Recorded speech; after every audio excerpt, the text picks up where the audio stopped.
I'm Kyle. I'm Sheever. Hell, we should do that over again. No, just keep it in. It's right. going to be fun for the fans to watch I'm the Sheever. evolution. I'm Kyle. And this is AnecDotes. Should maybe try to say it like at the same time. I'm Sheever and Kyle. And this is AnecDotes. We'll practice. Yeah. That's too much Disney for episode 2. It is now also available on iTunes and Pocket Casts and SoundCloud and all that. So, hello, podcasters. Hi. Podcast listeners, I should say. Hi. We figured, we had another episode. We are in Kuala Lumpur right now. Although this episode specifically won't be regarding that, right? Because we, at some point, we talked about best events. No, we didn't actually. Events. We talked about worst events, but the question was if we also would talk about best events. So that would be a nice question to answer. What was the best event you've ever experienced as, either a player or just going to an event? The best time you've ever had? Doesn't have to be related to the success you had. Can I give multiple answers? Sure, go for it. Okay, you want me to go first? Yeah. So, you go whole career. The best one was probably back in Han. DreamHack, was it Winter? Yeah, DreamHack Winter 2013 or 14. Because we won that event, which was nice. Haven't done one. That is definitely an up. Yeah. And then I went with Chessie, Limp, a couple of their friends, and our friend Adam and Liv. And we all went to stay at an Airbnb in Amsterdam for 4 days immediately after winning the tournament. Doesn't feel like it has anything to do with the tournament itself. It doesn't at all. But that was that was the best, one of the best trips ever. And it was mostly due, because when you win a tournament, you get that elation. That carries on. So I just had all this joy and just took it to one of the best cities to enjoy yourself in. I was going to say, because normally when you go to DreamHack, for example, the care for players and talent, because it's so massive, it is really minimal. This was Han, too. Yeah. I remember one year we stayed at the Formule, but that's a whole other story. The best event might be yours, too. It's a lot of people's, the Manila Major. Okay. We put up in this hotel called the Sofitel, had the best breakfast in Asia. They had a cheese room with one of those space station doors that seals the air in better. And Shannon, when she was still working, there was so much budget because it was in Manila, so it was very affordable. So we had a themed party in our pavilion for players and talent. So it was this big tent. You'd leave the hotel, walk past the pool and the restaurant, and you just have this huge tent where you'd get food. And every single night there were different themed drinks. There was hangout bean bags to watch the games. There was snacks at all times because Midnight Stack was still a thing. Organizers, remember? Midnight snacks. Midnight snack, after party. You want your event to be remembered? You gotta spend in the important locations. Yeah. That won't be my favorite event though, because apparently the budget was big, but not big enough for me. Yeah. Sore spot right there. My best event. I'm sorry. Shit, I didn't know that. That's fine. Whoops. My best event, I didn't actually think this through. I actually really enjoyed, I know, we haven't been paid or anything, but GSC Indonesia was great. That was actually a really good event. We got business flights there, which, sounds like something, bit of a posh thing and maybe not necessary, but it definitely improved how we viewed the event and how we were relaxed going into it. And the talent manager was JJ. Really? He nailed it. It was so good. It was a really chill event to work. It was really nice. And I think in terms of best events for me, it just goes to don't have to worry about anything apart from my job. Yeah. That's what classifies as a good event. Makes sure, sense. Having an after party is really good and it definitely leaves lasting impressions. But if you're going to talk about best events, it's probably for me going to be just talent management. Yeah, I can see that. I'm Very adjusting simple. to this life. I will say business class or flights are a posh desire, but oh my God, it takes flying from a chore to something really enjoyable. Yes. It's night and day difference, which is why they can charge so much, I imagine. It is, it is. Yeah, sure, it is very expensive, and I get why tournament organizers don't do that. But it makes a difference for when you arrive at a location and you don't have to worry about getting jet lagged, you don't have to worry about sleeping or having to get there a day earlier because otherwise you won't be able to get sleep before the thing starts. And I don't know, it just makes everything a lot easier. But I forgot one. It deserves at least honorable mention. It was the first Epicenter. because Ooh. we also got business class flights. Yes, we did. This was before they realized that tournaments needed to make money. Yes. Unfortunately, now they're a little more, what's the word? Responsible. But it was awesome. Restricted. We should totally do it again. You know, they want to do business flights. Yeah. They just can't. It doesn't fit the budget. They put us up in the Lot Hotel, which had this incredible lemonade that we were getting for like $17 a pitcher, but it was the greatest lemonade ever. So we were thanks to the complexity for the budget. We won the wild card to actually play in the tournament with this pocket strat we'd saved for like 4 months. Wyvern Axe with Z-Freak playing Mirana offlane, and literally Hanskin just stacked, because you literally just stacked. This is when jungle was good. So you just stacked a ton of camps as Wyvern and Axe, and you just hard jungled. Okay. And then you went and did Ancients at Vanguard, which was at like a 5-minute timing. And then you got healed in them, and you did a 6-stack Ancients. I was like blink Axe at like 9 minutes in. It was awesome. But we beat EG finally at that tournament. Okay. Also made them change rosters. Sorry, Bulba. Ouch. And that was when Blitz like tagged out of the grand finals panel and was just like, "Hey Kyle, like yeah, sure, go for it." That was like my first real experience on camera. Oh, I and remember now that. I do it for real. But yeah, and Yeah, you were there. That's because the one event we were both at. Yep, and the last day of that, both me and Blitz got told that we weren't working the Manila Major, and that's why we didn't really want to work that day. So that Manila Major is good in multiple aspects for you guys. I'm sorry about that again. That's so good. But at least we were in Russia together. We were in Russia together. Yes, it was nice. It was a nice event, actually. It was really well done, and it was a talent manager that literally went to like. It was the event that I think most talent managers remember as the event that started Starbucks and chicken nuggets as go-to food for talent. As long as you got that, you're sorted. The stage manager as well. I think his name was Dima. I don't know if you guys interact with it much because he was like more for players. But he took us to this steak place in Moscow. Has great steak and it's really cheap. It's the same with Ukraine because it's all sourced like relatively locally, and like $20 got us like a beer, literally like meat cases, and you just went and picked your cut. They made it for you. You ate it. It was incredible. But he told us these stories about working for the government and smuggling, like having to do things because inner politics make things really difficult. Because if there's like a declaration of war at a time, you can't service even a civilian aircraft on a military base, and he had to refuel. It was this whole crazy thing that involved smuggling gasoline into a plane from Pakistan. Long story, a good time, great food, and I've kind of put like the exclamation mark on it because it's got a bit of culture, some good stories. It's the people that make the places. What is the best local food you've had at an event? That's a tough one.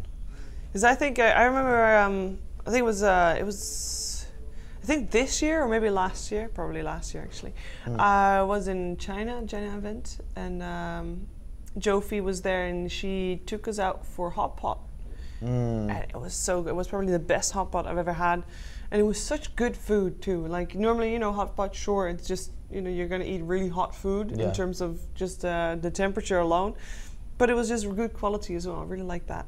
But there's a lot of different food we get to try all the time. Yeah. It's something that I think I've started. It's part of why I appreciate the talent caster life a lot, because I actually can go explore. Like today, even we walked around and got a bubble tea and like some fresh fruit juices, scouted out some restaurants. As for personal favorite, it's tough because I've had a lot.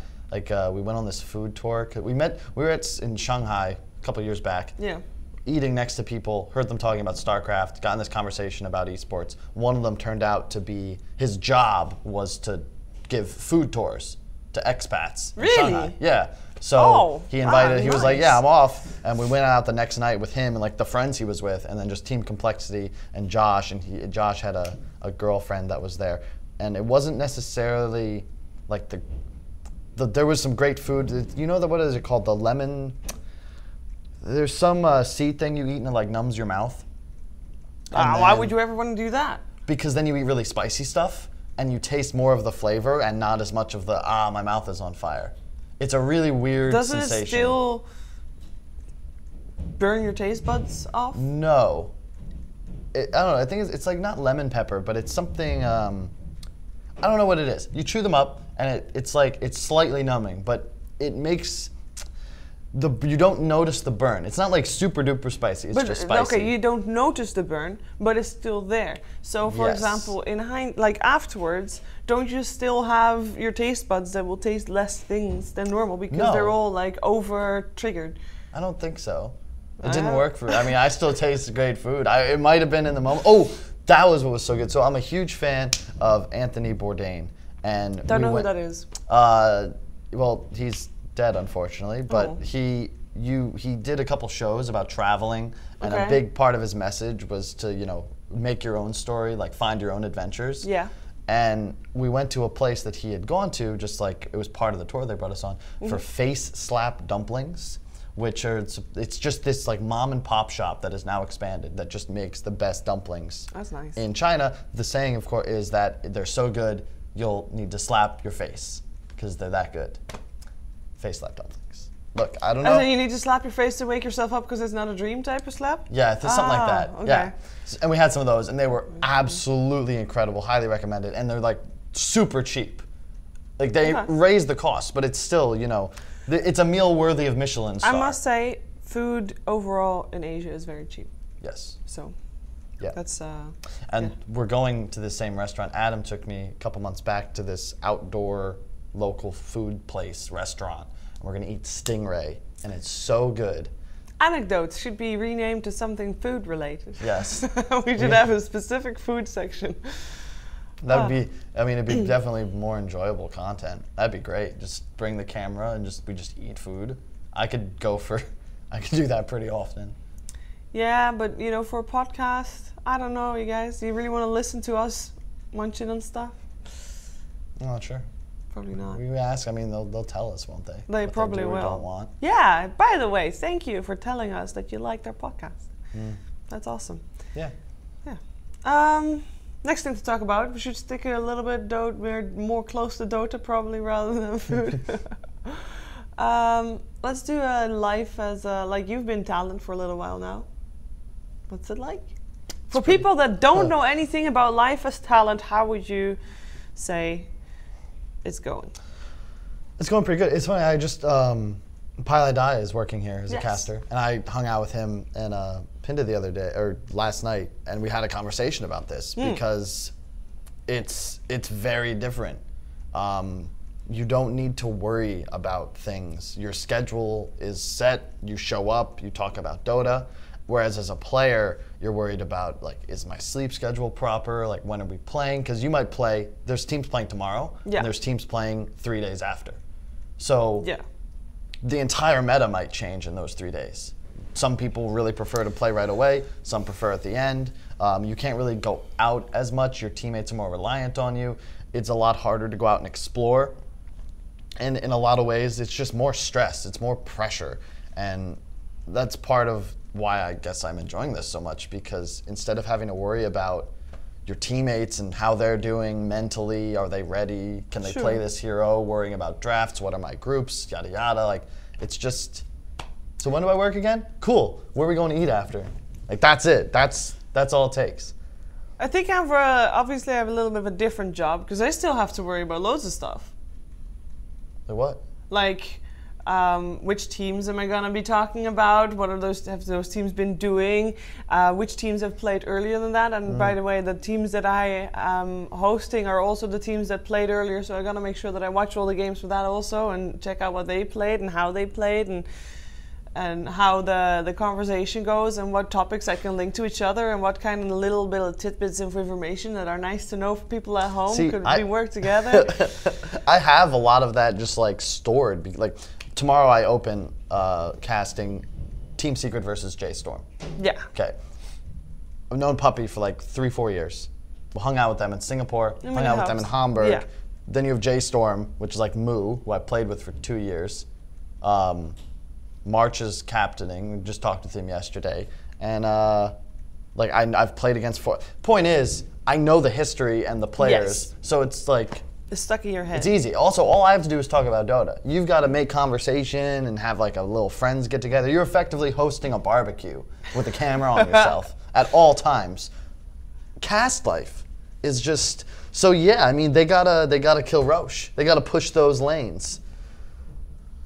Back to you, Toby. Done. Yeah. It's more complicated. easy More times. complicated than that. It's the 15,000 hours of experience that you're paying for when you get Kyle. It's not easy. Not easy being Kyle. Who knew? All right. Well, that's been about 15 minutes. So we should stop. But there's also going to be, by the way, more Dota-focused episodes. Sometimes they're more food-related. Sometimes they're event-related. And also, if you have any specific requests, you can always ask us. Can we ask, like, because we have a bunch of ideas, right? You want to run Yes. a couple by them and see what they like the best? Yes. All right. Well, my big one that I really want to talk to is something we've discussed and we'll probably talk about at some point is like the origin story of casters, players, but specifically answering the question, how close were you to never playing? Like, how close were you, not necessarily to like giving up on your dream, like trying and failing, but more, what were you going to do instead of esports and what allowed you to stay? Because Yes. like me and Sheev specifically, we had other jobs and kind of like fell into this. There was a lot of lucky breaks to even Yes. give me an opportunity to explore this as a possibility. And I think most talent can say a specific moment is like, this is the moment where it all changed. This is the moment where I said, okay, I don't need to find a 9-to-5 job and I can do this full time. But it's been 15 minutes, so let us know if you want to hear that. And we are definitely going to tell you our stories, regardless if you like it or not. And you give you a little bit of a taste of what that is like. So thanks, and bye-bye. See you next time. Toodles.